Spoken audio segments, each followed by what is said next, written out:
রহমান। আজকে আপনাদেরকে নিয়ে আসলাম বাগাছড়া বিএনপির দলীয় কার্যালয়ে।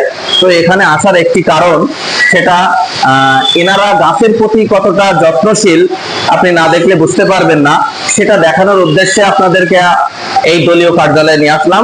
আপনারা জানেন বিএনপির যিনি ভারপ্রাপ্ত চেয়ারম্যান জনাব তারেক রহমান, উনি টার্গেট নিয়েছেন প্রত্যেক বছর 5 কোটি গাছ রোপণ করবেন। তো তারা ক্ষমতায় গেলে তারা কথা দিয়েছেন যে টোটাল 5 বছরে 25 কোটি গাছ লাগাবেন। তো গাছের প্রতি যে তাদের নেতা কর্মীরা কতটা দায়িত্বশীল, তা আপনারা এই গাছটি না দেখলে বুঝতে পারবেন না। তো এখানকার একটি সুন্দর চমৎকার একটি গাছের প্রতি তাদের কতটা যত্নবান সেটা আপনাদেরকে দেখাবো। তারা গাছের প্রতি যে মমতা বোধ দেখিয়েছেন সেটা আপনাদের সামনে আজকে তুলে ধরবো। তো চলেন দেখে আসি। দেখতে পাচ্ছেন সেই চমৎকার গাছটি দাঁড়িয়ে আছে।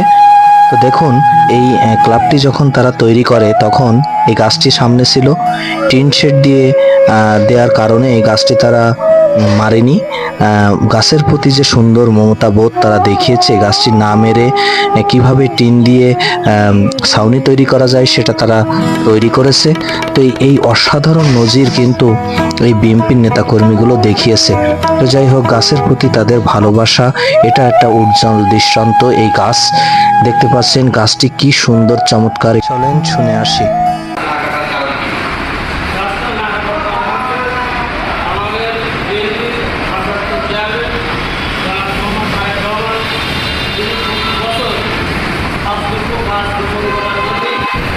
দেশবাসী